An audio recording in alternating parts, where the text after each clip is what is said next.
GearNetwork.com. The following is a presentation of the Gear Radio Network. So, Fatman. Sleazy. Should we go to Saudi Arabia?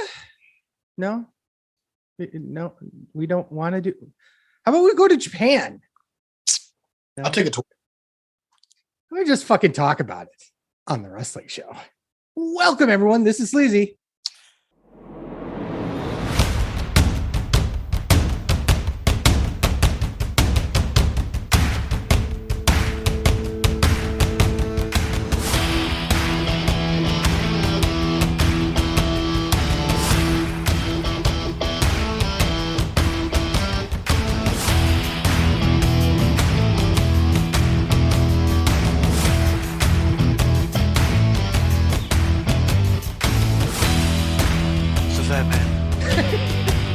Welcome everyone to another wonderful episode. Today we have the saddest Washington Capitals fan in the history of the universe. Chip Willett is with us here tonight. Unfortunately, Ryan cannot be with us today, so fuck him completely and utterly. I think it's more about going back to rehab again. I don't know what's going on. But we've got a show to preview, a show to review, and a bunch of news and rumors and some interesting news. Let's pass it over to Fatman, who wants so badly to talk. Crown Jewel. Let's preview it. It happens in a few hours if you're listening on Saturday.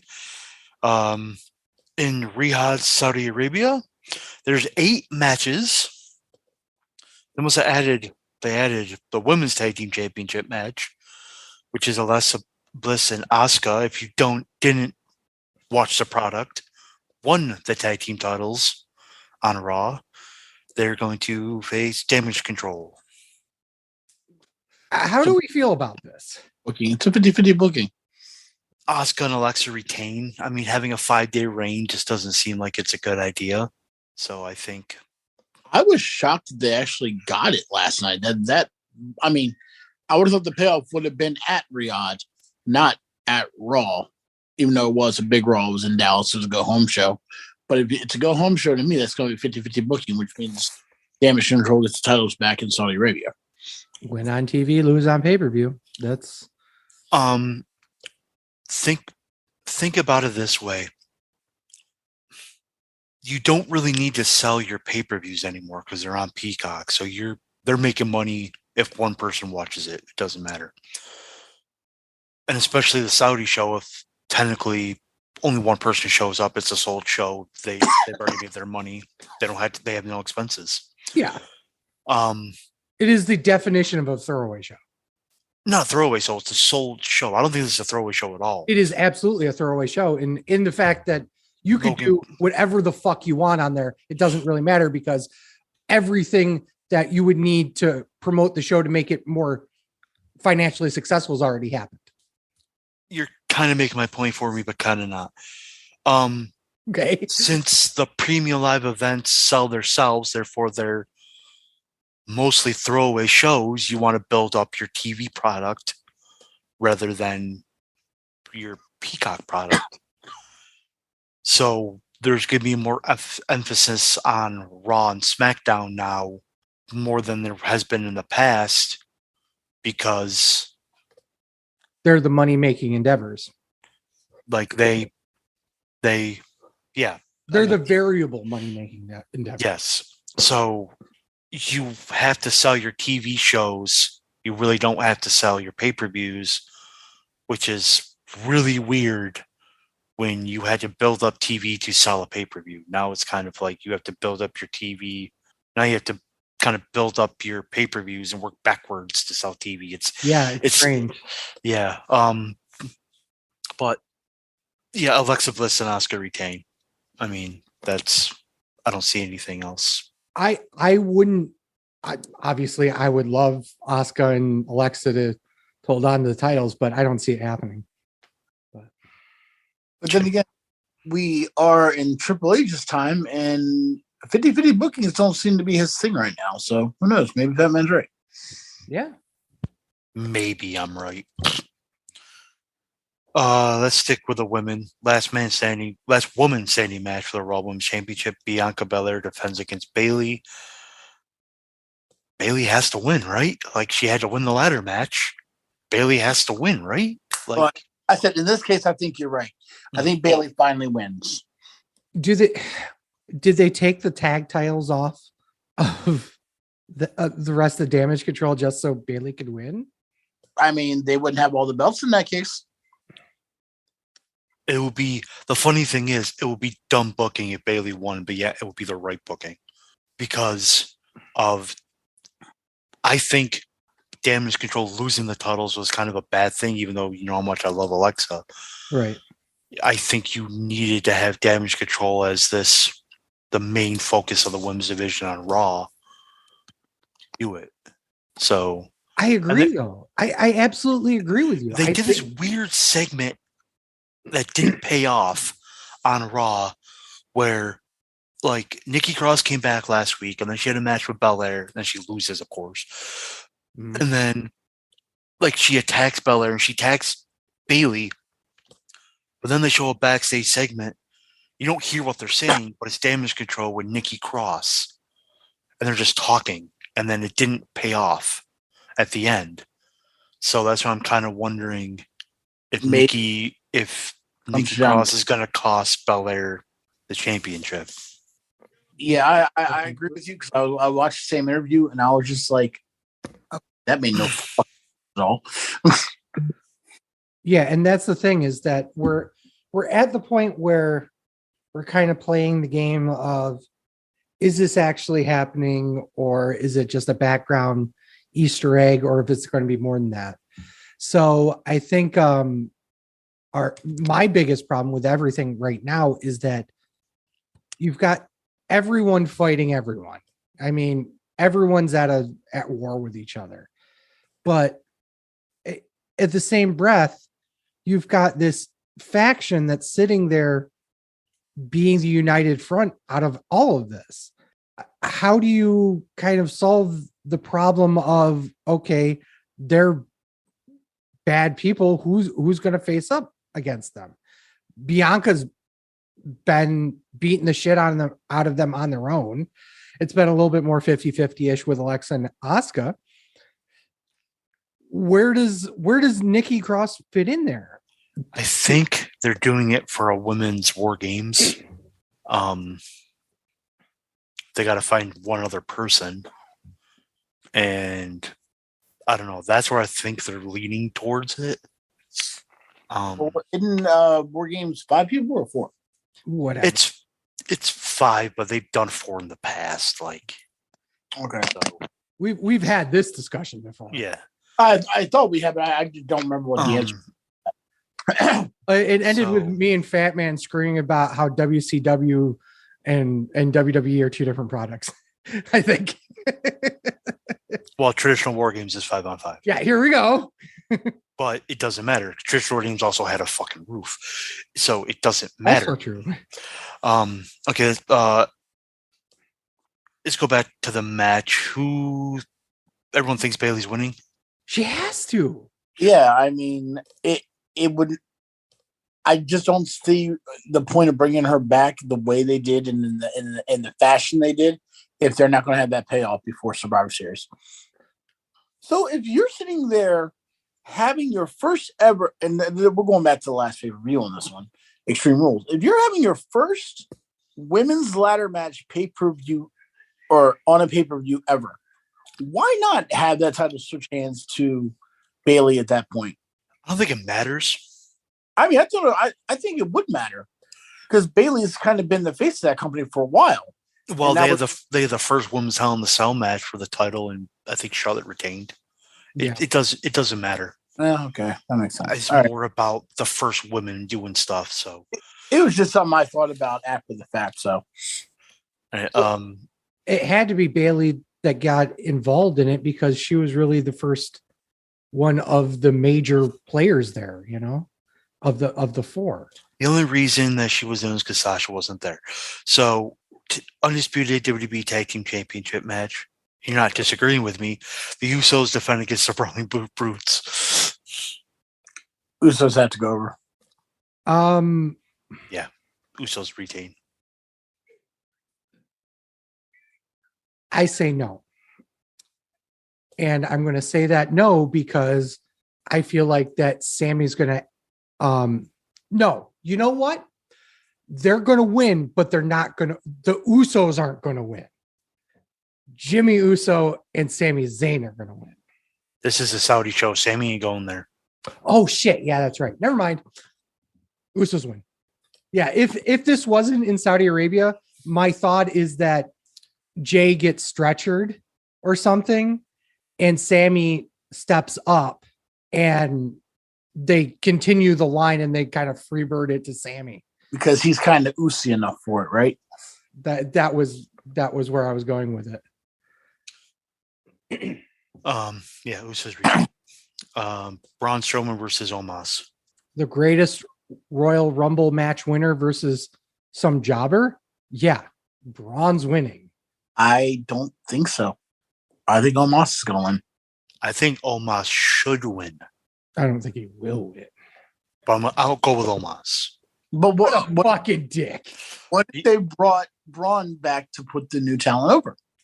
Okay. No, I Again, I'm not the wrestler. I'm just a wrestling fan. Sorry. Here's the reason why I don't think they're going to do that.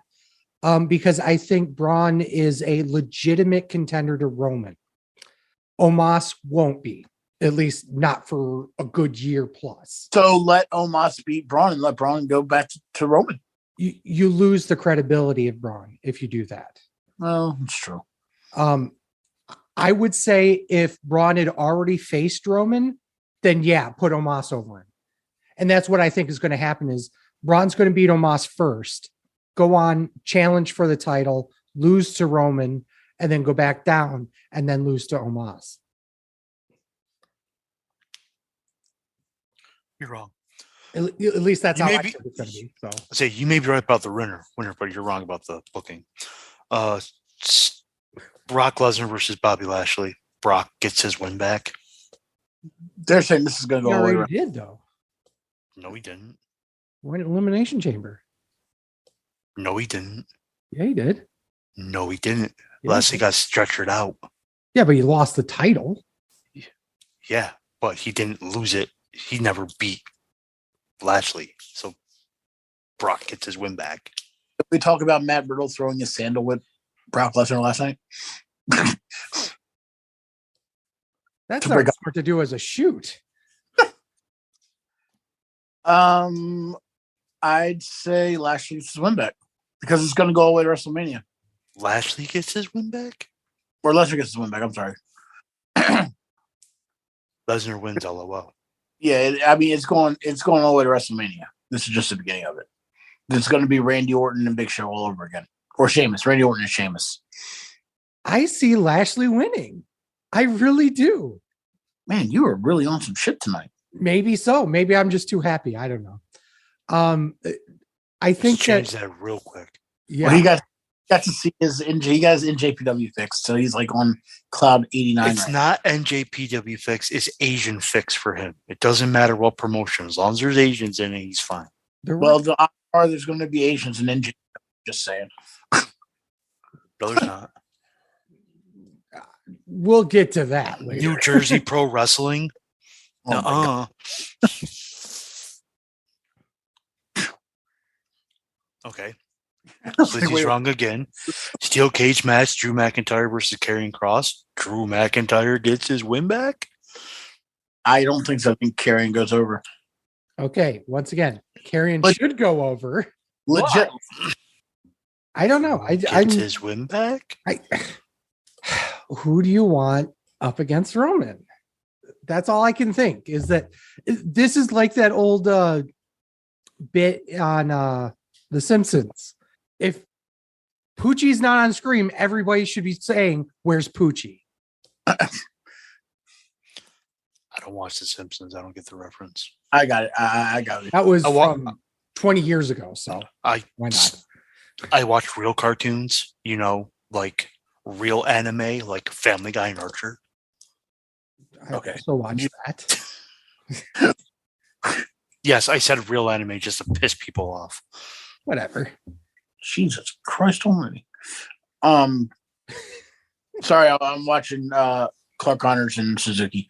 I mean, I just see Karrion winning. I think I want to see Karrion go up against Roman or start a program with him. I do too. The problem is you're running into invincibility right now. I mean, Roman is not dropping that title until WrestleMania. So anybody that faces him is immediately going to get destroyed eventually, whether it be legit straight up with Roman or by having somebody getting involved in the match. Well, do you think Roman punching the Miz last night will have the Miz go after Roman? No. As much as I would want to say yes, no. I did that for everyone's talking about Logan Paul knocking people out, so he knocked the Miz out. So that's why they did that. Right. And to be fair, it's so I'll talk about it when we talk about the main event. Okay. Sleazy's favorite match, trios. The OC versus Judgment Day. With never open weight champion Carl Anderson. Yep. Which, by the way, I called that he was staying here or staying in Saudi. Well, yeah, it's a bigger payoff. Of course he is. He goes where the money is. Even though Saudi Arabia can pay Liv all that money, they can still pay WWE, and it's going to outweigh the money he makes in Japan. Mm-hmm. I had a conversation. I'll talk about it after we talk about the actual card, but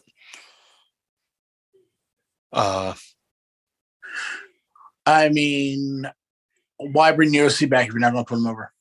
yeah, they have a Rhea problem, but they could also have a Raquel solution. Do they? No, though? it's not Raquel. Is it Charlotte? No. Dakota Kai. No. Wait, what? Who is? I'm surprised no one. I thought Sleazy would be the first person to say her name. It slipped my mind when I wrote the article, but then all of a sudden it popped in my head this week. Well, who? Mia Yim. Oh, Yeah, that would be cool. Their Impact connection. But they've also been together in WWE. Yeah, they have been. So. I would like to see Reckoning back. So. I would really like to see it, honestly. So I think she debuts and the OC solves their Rhea problem and they get the win. Do they do the 8-on or the 4-on-4 at Survivor Series? Yes. No. As your games? War Games? Not War Games. No. You don't think so? No. That's going to be one of those Survivor Series matches. I don't think so. I think that's going to be one of the War Games matches. I do. Well, one's a men's one and one's a women's one. I don't think it's going to be men's and women's. I think it's they've already announced. I know. One's going to be a men's, one's going to be a women's. Yeah, and plans change since Crown Jewel. We don't know Crown Jewel hasn't happened yet. We'll find out. We'll find out in a few the hours. The women's one's going to be Damage Control and somebody versus Belair and somebody. The men's one, Bloodline versus somebody. That's what they should do. And that's I was saying originally one of the War Games matches would be the Bloodline involved, and you all thought I was nuts. I still don't believe that. I think it's going to be Judgment Day versus the OC. It should be Bloodline. Again, should. No, because you're going to have Roman going up against Braun Strowman for the title. I don't think Roman's even booked for Survivor Series. He has to be. It's a big four. Doesn't have to be. Yeah, it's once again, it's a throwaway show. Doesn't have to be. Anyway, Universal Championship, Roman Reigns versus Logan Paul. Roman wins, LOL. Okay, so I was talking to a friend. Hang on. Pull it back here, because this is where I'm going to shove the plug in. OnlyFans. Hold on, no pants. I'm going to give you a good plug in. So I was on a podcast named Learning with Lowell last week. The show actually drops today. If you're watching us live on Twitch, it was back on Tuesday. If you haven't seen it, we'll also tweet and send it out the normal things here. But one of the things about Learning with Lowell is that he's not a professional wrestling fan at all. Okay. He does, science stuff. He self-help and all that kind of interesting stuff in that respect. He didn't know about professional wrestling, but he knew about this match coming up. And that's exactly the reason why they're doing it. And obviously there is zero chance Logan Paul is going to do anything other than be on his back for a 3 count. But the fact that they put so many different eyes on this match that wouldn't normally be on this match is a huge, huge pro to everything that they're doing, despite the fact it's in Saudi Arabia. So go listen to the show on learningwithlowell.com, or you can find him on Spotify or Apple Podcasts or Google Podcasts or whatever. But check out the episode. We go really deep into professional wrestling and from a non-fan's perspective, and also from somebody who hasn't worked in the back before. So it was a really cool interview. I really enjoyed my time there. And of course, we talked a lot about this match too, and the slap heard around the world too. Okay, so I was talking to a friend, and he's not a wrestling fan, and he knows about this match. And again, I said, this is why they did it. And you kind of said it for me.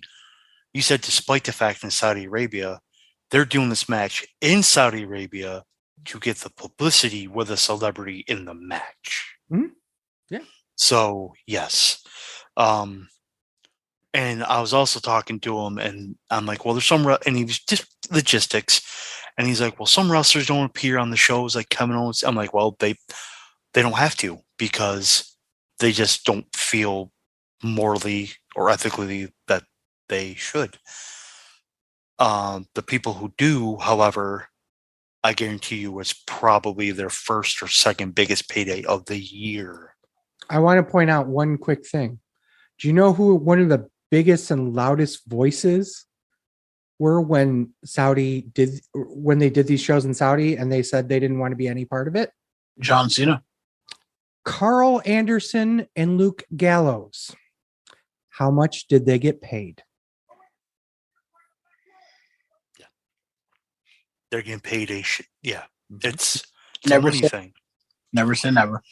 All right. I don't know if you want to break here, or you guys want to talk about New Japan. We've been on for about a half hour, so let's take a quick break. On the other side, we're going to talk about my live experience at the Rumble on 44th Street New Japan show in New York, and then we're going to go into news and rumors. So stick around with us, and we'll be back after this.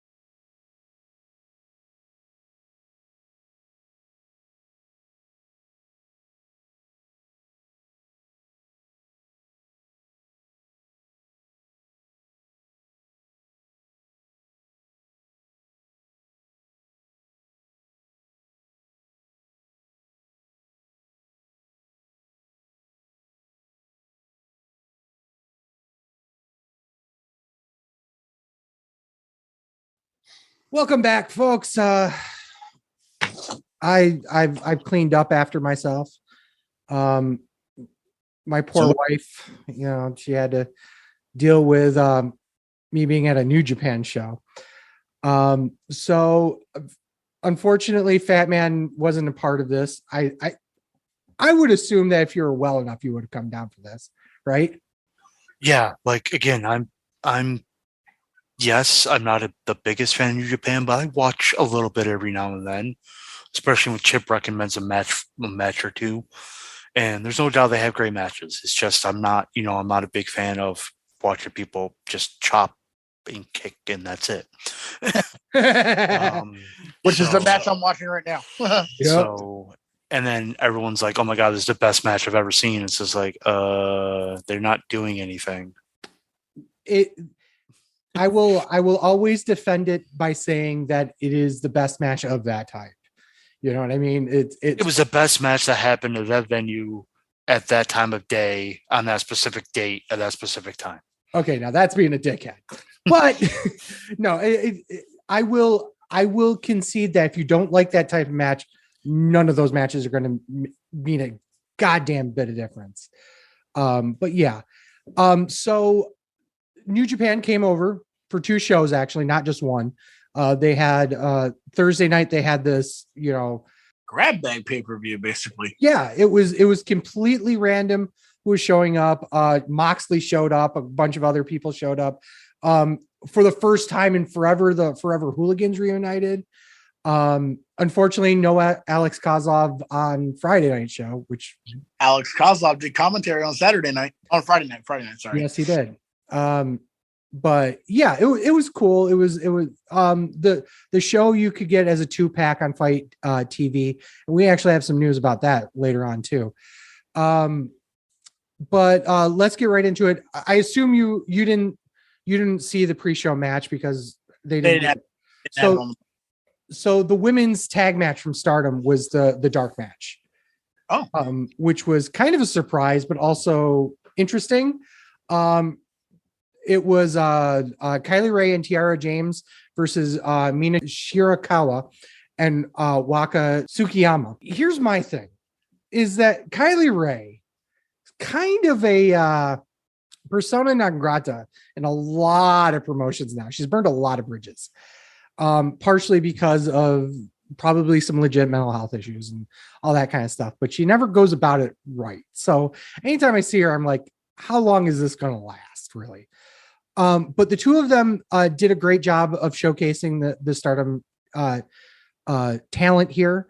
But Kylie Ray was kind of weird because she was playing the heel too, which is kind of weird. It was a 12-minute, 8-second match. Oh, credit to Wrestling Inc., who had all the match times for me, and I wasn't going to time this live.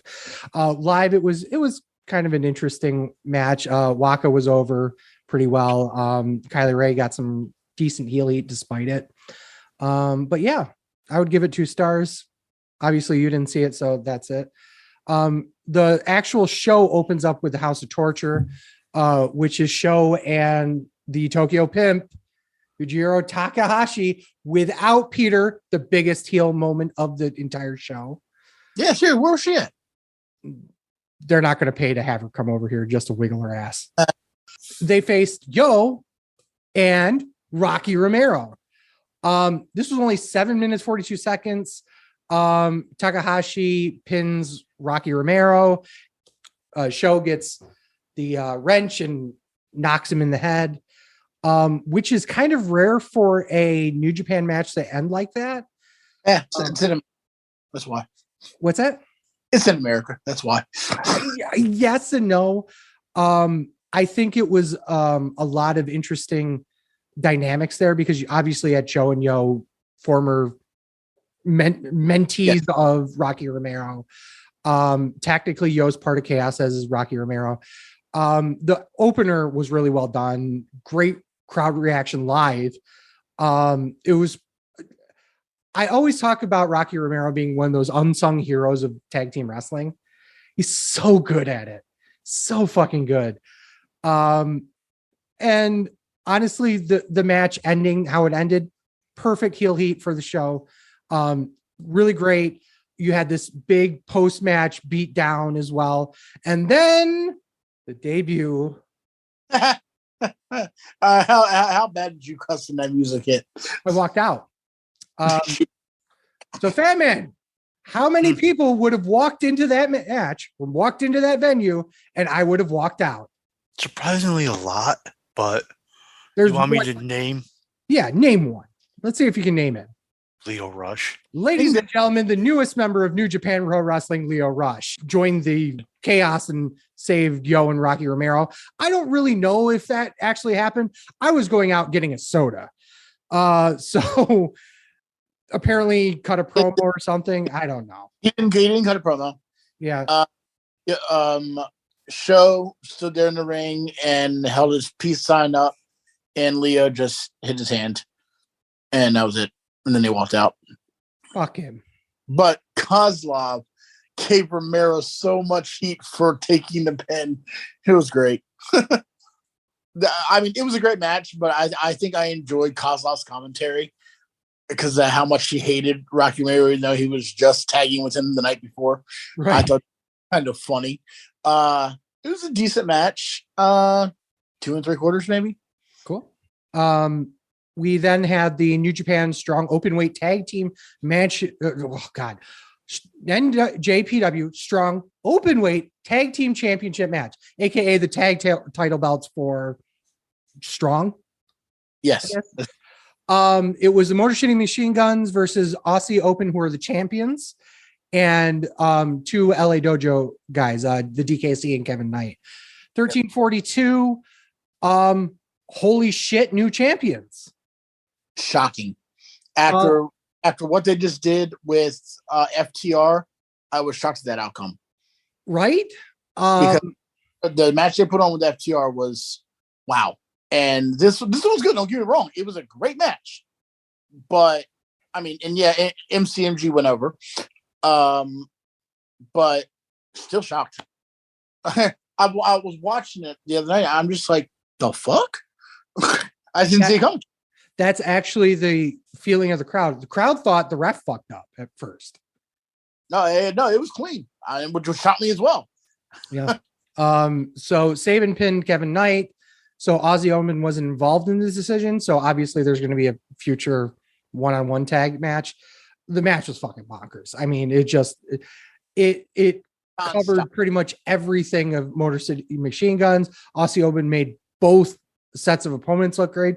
Motor City Machine Guns made both sets of opponents look great. I think I gave this 4 stars. Kevin Knight and DKC are gonna be a team to watch in the future. I would agree. And worthwhile. Yeah. Alex Coughlin came out saying to be back at Tag Lead. Cool. Who's he going to tag with? Don't know. Not sure if. Then we get to the 6-man. Shota Umino, Wheeler Yuta, and Homicide versus Team Filthy, which was Tom Lawler and the West Coast Wrecking Crew. 12:15, Shota pinned Joriel. This was fun, but it was more of a throwaway match. The biggest surprise out of all that was how over Wheeler Yuta was. Holy hell, was he over? And he threw on a hell of a match. Yeah. Oh, absolutely. They were the right up on him. Platform to the apron. Mm-hmm. Holy cow. Yeah. He was the shining star of the match, but it was obvious that Shota was the one that they really wanted to push. He's really their golden boy. He looks like fucking Tanahashi 10 years younger. Yeah. It's fucking freaky, and he works like him too. I was shocked that Homicide was on the night before, mm-hmm. and that one blew my mind. I'm like, holy shit, it's Homicide. But it wasn't as good as the other tag match, the other 6-man. But I give it 3 1/4. I gave this 3. I thought it was okay. Wheeler was a shining light of the match, but overall it was like, eh. I literally just watched it, and the suplexes they tried on Homicide were ugly as shit. How did that come? Terrible. Like, terrible. It looked like he was trying to heave a sack of trash into a dumpster and miss the dumpster every time. Yeah. And I was like, what the hell? I think Homicide was a sack of potatoes in him. And it was Tom Lawler, so it's kind of funny. Yeah. Before I continue, I just wanted to get a quick idea of the live atmosphere. So this was at the Palladium Theater, literally right outside of Times Square. A block away is the old WWE New York. That's how close this thing is to the center city of Manhattan. It's about a 400. It says 250 to 300 for like musical events.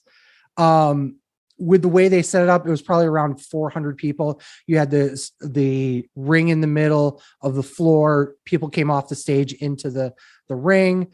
Production was in the back and up on the side of the the arenas. We were kind of in the back on the lower end, underneath the mezzanine.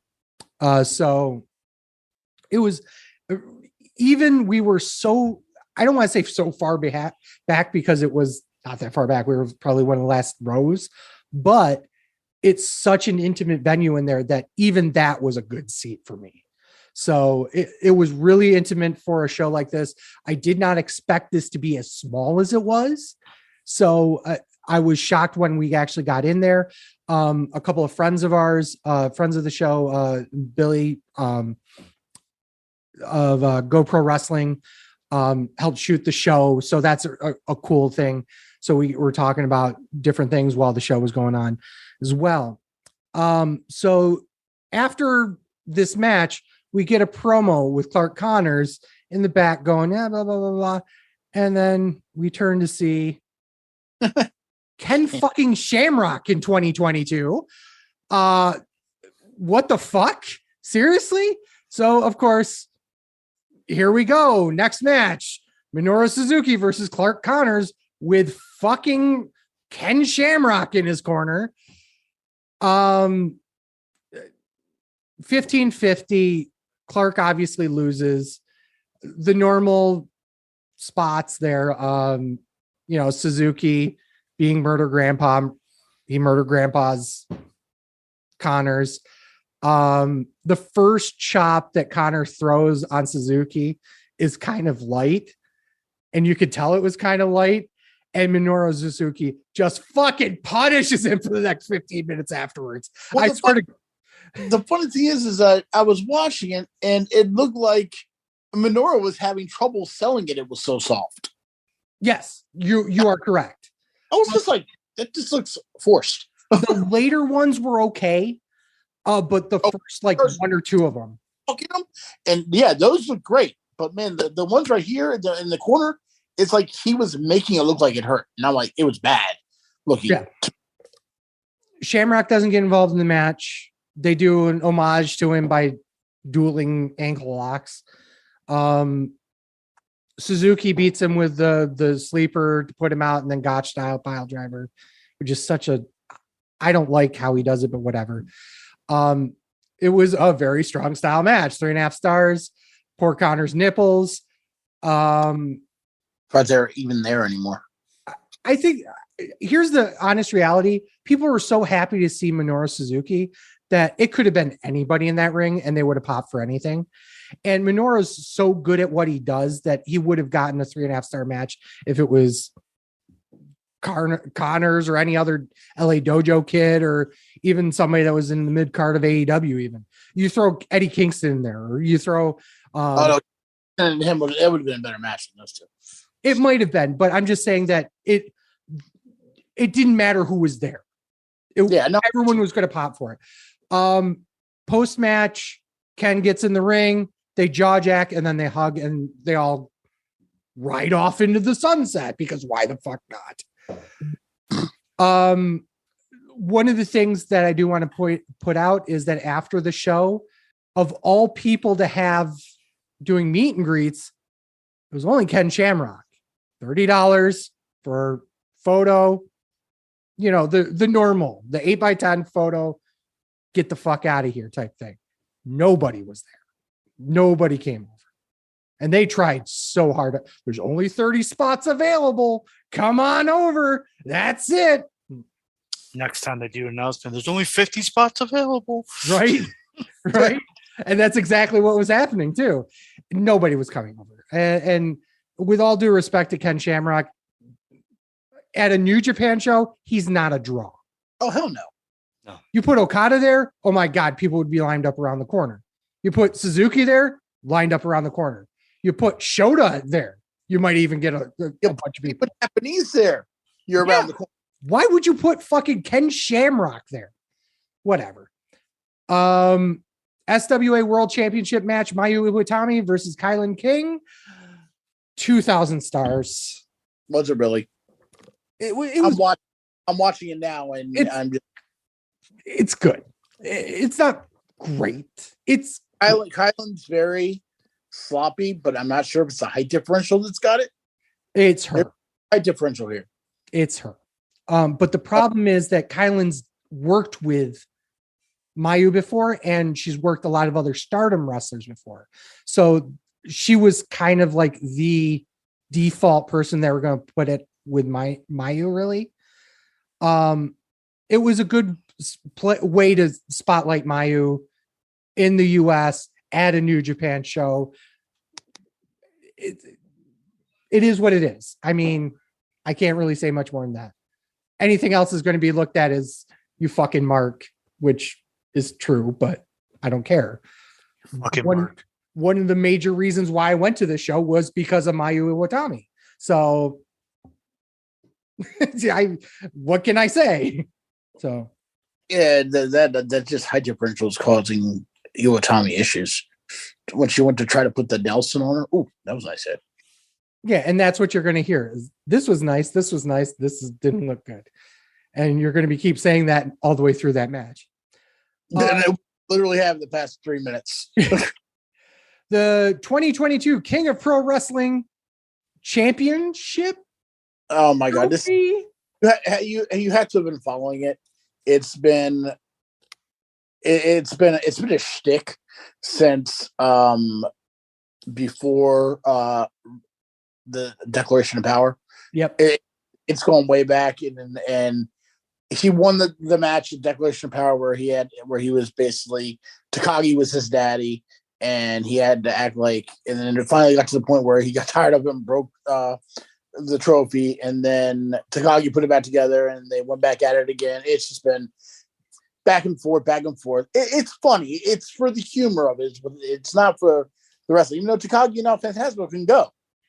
Mm-hmm. But in this storyline, there's been decent wrestling, but it's been more the comedic factor. You saw almost none of that in this match. Haven't gotten to it yet. I've read about it though. So it was a semi-main event. It was the second last match. It was a New York City street fight, which, as Fat Man will tell you, that means no blood. Okay. Shingo beats El Phantasmo 20 minutes, 59 seconds. With the 98 driver. Yeah, a lot of strange spots. El Phantasmo almost dies by jumping off a ladder and Okada versus Kenta. Or yeah. no, it was Tanahashi versus Kenta. Tanahashi. It was Tanahashi, yeah.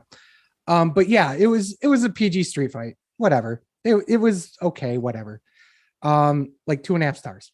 I'm still upset that they would take those two talents. Say it. It was an okay match for a house show. Thank you. That they would take those two talents and do that to it. Well, they're not doing anything else. Might as well. Well, have a real wrestling match. They show it all. They show it all off on in Japan. I mean, this entire show was a house show. Effectively, it might have been on Fight TV, but it was a house show. Well, technically, yeah, you're correct. I mean, which is evidenced by the main event: Bullet Club, Jay White, Juice Robinson versus Kazuchika Okada and Eddie Kingston. One of these names is not like the other. And as much as I love Eddie Kingston, he was treated as the redheaded stepchild of this entire match. Yeah. And Okada's the name that sound like the others. Right? You're 100% right. I mean, you're not wrong. But obvious booking is obvious. Kingston was there to take the pin. They wanted to keep the heels strong because obviously Okada's going over in Wrestle Kingdom. In Wrestle Kingdom. So yeah, everyone was there to see Okada and everyone was there to see Jay White. And the last Jay White New York was the G1 climax and they wrestled Okada. Mm-hmm. There for them. Everyone was the main event. They were insane. Every move was, oh my God, blah, blah, blah, blah. But the match wasn't that good. It was. When you put Okada and Jay White in a match, it's going to be great. But when you add Robinson in and Eddie Kingston in, you're taking away big time. Well, the problem is that most of the time Okada wasn't in the match because Eddie Kingston was playing the babyface in peril, which, to be fair, that's exactly how that should happen. But that also means that you're not getting the payoff of Okada and Jay White in the match all that much. So it is what it is. It is literally a house show main event at a house show. So be it. All in all, I liked the show. You can never take away the fact that I got to see Stardom talent live. I will never forget that. I don't think I've ever seen Okada live till Friday night. Oh, really? Every time that New Japan did a crossover promotion that we went to, he wasn't there. They brought in other people. I think we've seen Tanahashi, but never Okada. It was. You all didn't go to the second WrestleMania in New York, right? That's right, because the G1 Supercard was that night, and Okada and Jay White was the main event. Yes, and we didn't go to that because we were thinking, well, we'll just wait till the following year with. There's just wasn't it Tampa? Tampa. Yeah, oh, was it? It was Tampa next year, and then COVID. Yeah, that's right. So, the show, okay, it was an okay show for house show, but I got to see Suzuki, I got to see Okada, I got to see Mayu. Obviously, the reasons why I went were great, and I loved it. I have a friend of mine. She went both nights, and she follows Stardom big time, and she enjoyed it. Good. And to see Maya Iwatani live was just, it made her a trip to New York worth it. And she was from Virginia. Yeah. That's a fucking. But she's been following NJPW their whole tour in America. She went to Nashville. She went to Charlotte. She's been following them all around. She's a big Desperado fan. Oh, biggest heel of the night? New Japan Pro Wrestling when they announced they were coming back to San Diego. Oh, yeah. I did hear that. Huge fucking booth. Well, I was reading today that. Well, I understand it's on Fight TV, but why would you make that announcement right in New York? Exactly. But originally, they were supposed to have NJPW supposed to come back in 2020 in Madison Square Garden. And then they had to cancel it because of COVID, of course. But that they were slated to return back to Madison Square Garden after the success of the G1 Supercard. And by the way, that place, that night Madison Square Garden was pretty much close to sold out. Mm-hmm. That's why I was so surprised when I figured out that this place was like a 500-seat arena. I was like, really? Yeah, it's definitely like putting Metallica in a dive bar. Yeah, but you can also make sure that the tickets up front, which were at one point like $250 to get like front row, second row, 2 nights before the show, you could get back seat, like way back, way and up for $11. Yeah, I mean, that's how that goes easily. Had I known that, I would have fucking been there. Now we're like, shit.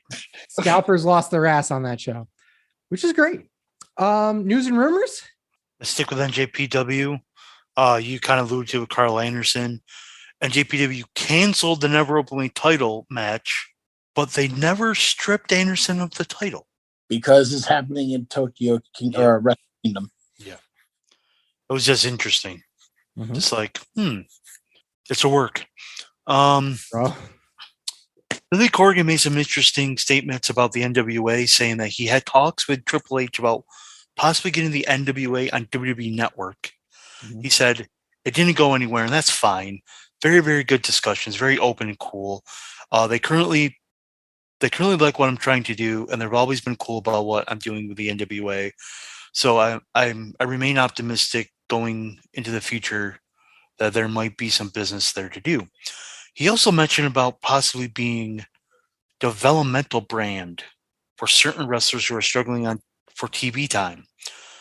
There might be an there might be economic models where they say, take these 10 wrestlers, let us have an oversight position. You can help develop these talents. It'd be good for the NWA. It'd be good for WWE. There's a lot of opportunities there.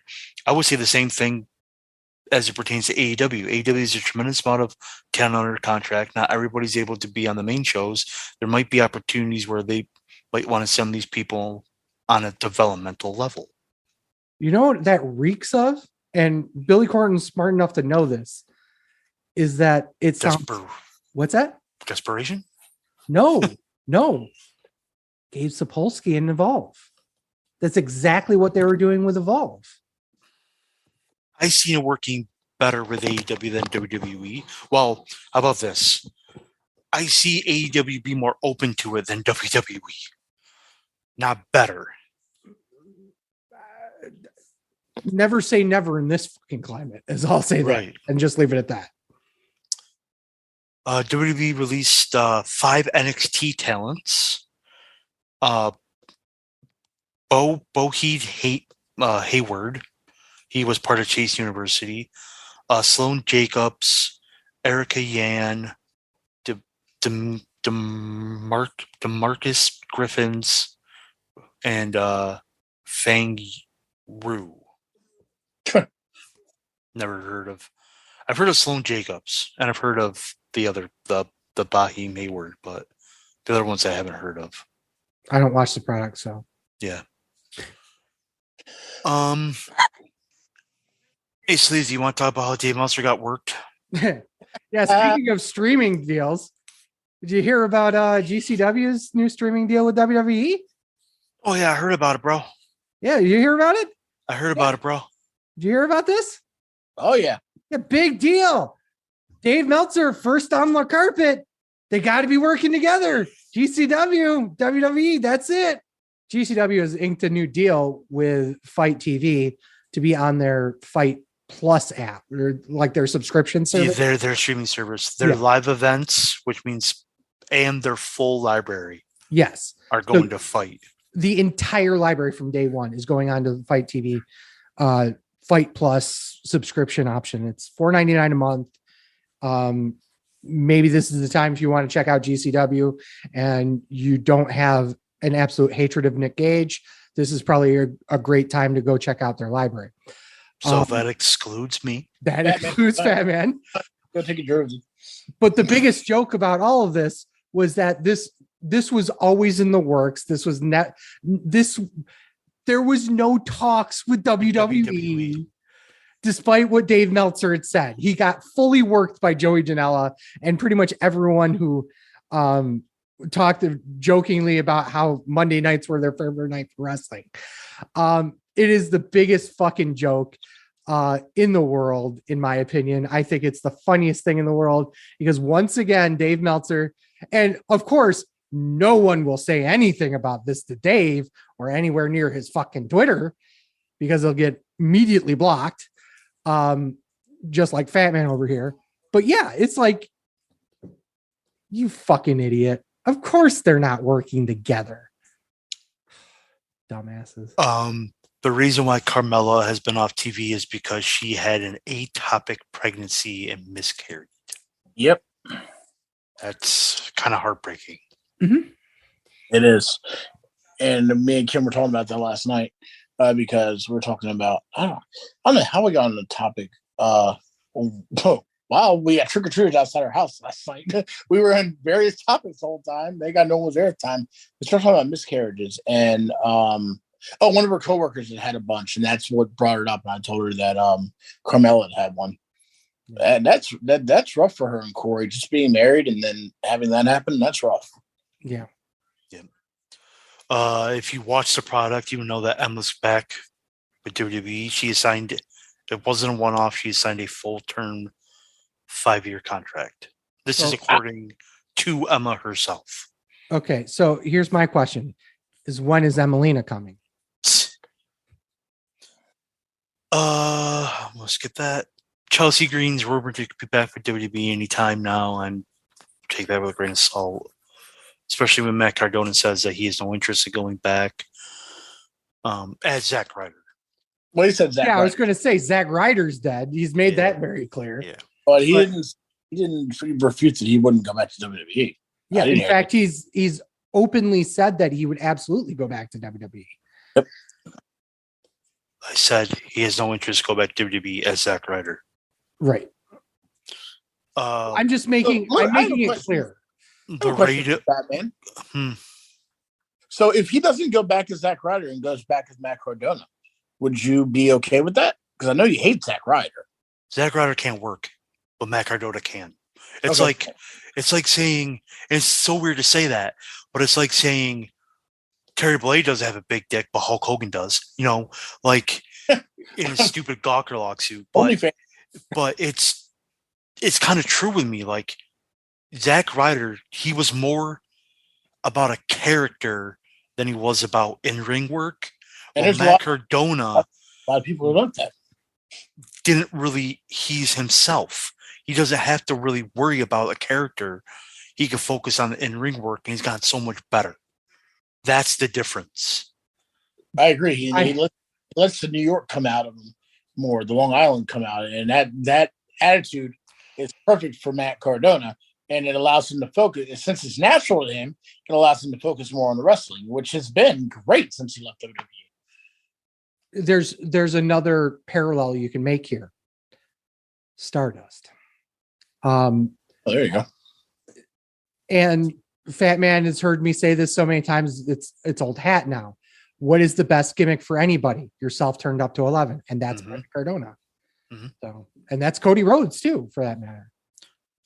The Rado Kid had emergency surgery to repair a ruptured intestine.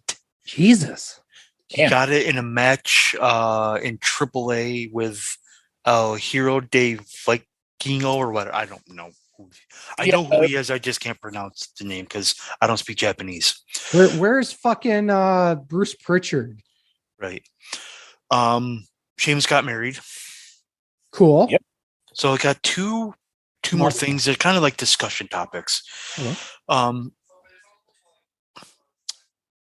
There is a WWE wrestler who's going to Japan in November, and it's not Carl Anderson. Yeah. Nakamura is going to face the Great Muta in Noah at the at Budokan Hall. January 1st, 2023. Yep. This is great. This is great. This is great. Yes. So I said, you guys mentioned it in the chat, and I said I was going to discuss it here. And I know Nakamura's pumped, and they apparently been in negotiations for months about this. And it was under Vince's regime, and they finally got it approved last week. And I don't buy that. Well, yeah, I kind of buy it, but I think if this was anybody else but Muta, they would not let him do it. I think Triple H has that much respect for Muta as it being his retirement tour, and it's and Muta requested it, that I think Triple H is like, go for it. Well, I also read that Triple H, for very few, there are a few that he's allowing to go out and do different things. Only like a handful. And yes, you're right. I think since Muta, it was at Muta, and so Triple H granted it without it. I just love Kevin Owens' tweet on that. Goosebumps. That's all I'm going to say. Yeah. There's I think this gives credence to what I had said last week about Carl going to Wrestle Kingdom. I think this gives more of a possibility of that actually happening. As for the match itself, I think you're spot on. If it was anybody else other than Muta or some major, like, it has to be like right up here. You know, like Okada's decided he's stepping down and you have Tanahashi in your roster type of thing. Or Shibata decides he's going to do one last match and you've got Nakamura on your show. I think Triple H has enough respect to the business to know that is such a, not just a money-making match, but a historic match that how could you say no to that? And honor as well. Yeah, it's an absolute honor for Knock. It's an absolute honor for somebody like Muda to go to the WWE and say, please, can I have this guy? You know, that's just amazing. And it's even more amazing that Triple H was open to do business with it. Okay, so our last thing is that I'm hearing rumors that Money in the Bank, the pay-per-view, they're getting rid of it and they're putting Money in the Bank back to WrestleMania. One night will be a women's Money in the Bank match. The next night will be the men's one, or vice versa, or whatever. Okay. What do you think about that? I think it's a good idea, especially if you're trying to phase out the gimmick pay-per-views like they're talking about. That's a way to do it. I think it's a horrible idea. Why? I was like, you elaborate on that? WrestleMania draws itself. You don't need the Money in the Bank match to do that. And Money in the Bank has arguably become the third, fourth biggest event of your year. Why would you get rid of it? But again, he said he's getting rid of a lot of these gimmick pay-per-views. Well, I understand that, but Money in the Bank serves a purpose. Hell in the Cell is just like, here's a Hell in the Cell. Oh, look, we're just going to have a random Hell in the Cell match because it's Hell in the Cell. Money in the Bank. Are keeping Elimination Chamber, so Money in the Bank kind of serves is a big thing. It's like the Rumble. You know, a winner gets something. Correct. So that's different than just having a Hell in the Cell match, just have a Hell in the Cell match because it's a Hell in the Cell pay-per-view. I think it's dumb if they did it, to be honest.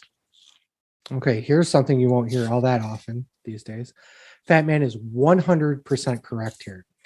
I'm always 100% correct. So I understand. Yeah, but I don't usually admit it. Okay, so get the fuck off your horse. I'm in a chair. Oh shit! Well, I just saw black, so I assumed it was a horse. That was my dick. Ooh. Oh, okay. OnlyFans. WrestlingShow.com or OnlyFans.com/wrestling. No. One of the biggest reasons why the Royal Rumble is a draw is because it is the question of who's going to win the Rumble, who's going to get that guaranteed title shot, who's going to get that feeling of, oh my God, no one would have predicted that. That's exactly what Money in the Bank does. And to get rid of a pay-per-view that's based off of that is absolutely ridiculously dumb.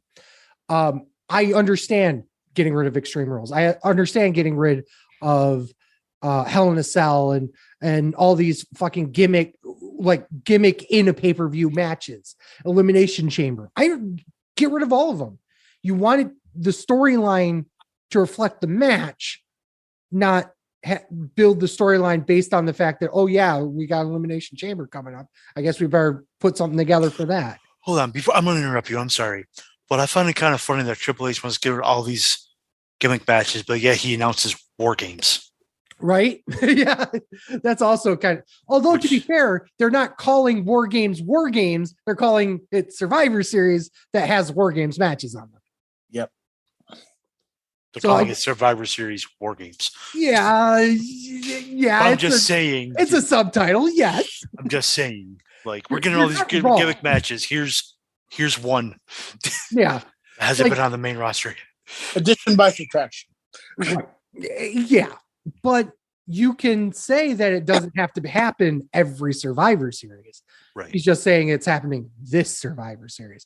And I guess that's the kind of the point, is that you're announcing the cool, amazing structure or the cool, amazing match type to finish a feud, not, oh, well, I guess we're going to do a TLC match because TLC's in December, type of thing. But doing that to Money in the Bank would be a huge mistake, in my opinion. So. That's it. Wow. Yep. Cool. Chip, put yourself over. All right. You can catch me in Fat Man tomorrow night. And evidently we got some bones to pick with some college football playoff announcements. But anyway, we'll say that tomorrow night for the Best Darn Sports Show Period 2, which you can find on Twitch and Facebook Live. You can find me talking NJPW and all the sports stuff on Twitter at the Sports Guru 728. And who knows, maybe it's time for TWS Mark to make his way back. Interesting. He never should have left. Can't say you're wrong. Ryan's not here, so fuck him. But fuck Ryan Buckgotch on TikTok and r/the wrestling show on Reddit. All of our articles cross post to Reddit. If you don't like looking at a regular website, you can read them on Reddit. Website? Yes, the website. Yeah, about that. We'll talk about that shortly. I'm at TWS Sleazy. TWS Fatman. And we are Sleazy Fatman on Twitter, Instagram, and TikTok. Please go on over there, give us a like, subscribe to our, social media pieces. Videos you can find on twitch.tv/sleazyfatman, youtube.com/sleazyfatman, and premium videos on onlyfans.com/the wrestling show. Please subscribe, follow us on Twitch, subscribe to us on Twitch, subscribe on YouTube, push the little bell there for notifications and whatnot so that you guys get notified when we put out new content. We will have video content, and also our podcast will be put on there as well if you like that as a piece of way to find our show. You can get this podcast every Saturday morning wherever you get your podcasts, including Spotify, Apple Podcasts, Google Podcasts, and Podbean. So let's really quickly talk about that. So for the last 4 years, we've been a part of the Gear Network. And JC Money, John Cimino, or whoever, how you know him, the professional wrestler / podcast host / the owner of Gear Network, and us decided to get together, and we decided to partner with them 4 years ago, and they started doing our our merchandise, not merchandising, but like sharing our shows and whatnot, and basically partnering with them.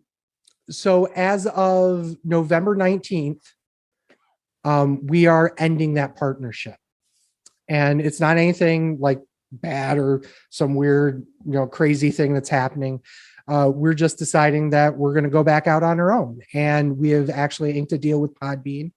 Our shows will be distributed through Podbean. You'll still see a lot of the same content. You'll see everything that you see here will be the same. The only difference is that we're using Podbean as our main driver for pushing out our show. So there will be a new Spotify page that you'll need to go to if you want to listen to our show there. Same with Google Podcasts, Apple Podcasts. Basically all the major platforms will be switching over to this new show. You can still get our show at wherever you get it here. We'll always send out the links. We have a Linktree that we'll be putting out in the chat soon. Here on the Twitch platform, and it'll be in the liner notes as well in the podcast platforms for everybody else. So with that, I just want to personally say, legitimately from the bottom of our hearts, thank you to Gear Network. Thank you to JC Money for betting on us when we were there was a point where we were thinking about ending the show. And their partnership helped us get ourselves back up, get ourselves in the mindset. And now we're doing this back on our own again because of that. So we have nothing but high praises with the Gear Network, and nothing but thank yous for them. Yeah, absolutely. Thank you, John, for everything you've done. And again, nothing bad. We hope to probably maybe have you on sometime soon. Yeah, that's really all I can say, but just say thank you. Yeah. So on that note, with thanks to Chip, a fuck you to Ryan, and as always, for Sleazy, The Fat Man. This is The Wrestling Show. Thank you guys so much for listening. Peace. Fuck Dave Meltzer. We did not say that. Yeah, we didn't, despite me talking about him. I did. Oh, Chip did. Yeah, Chip did once. Well, no one listens to him. So fuck Dave Meltzer. True. Fuck Kenny Omega. Fuck Tony Khan. A hot dog's on a sandwich. A sub is on a sandwich. And again, you can find my articles, WrestlingShow.com.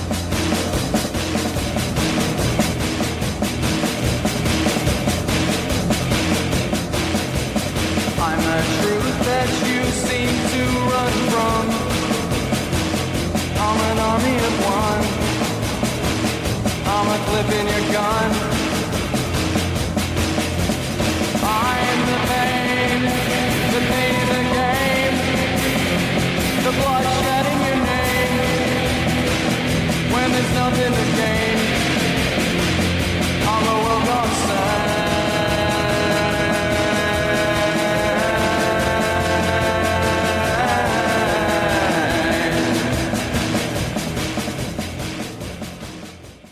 The preceding presentation has been brought to you by the Gear Network.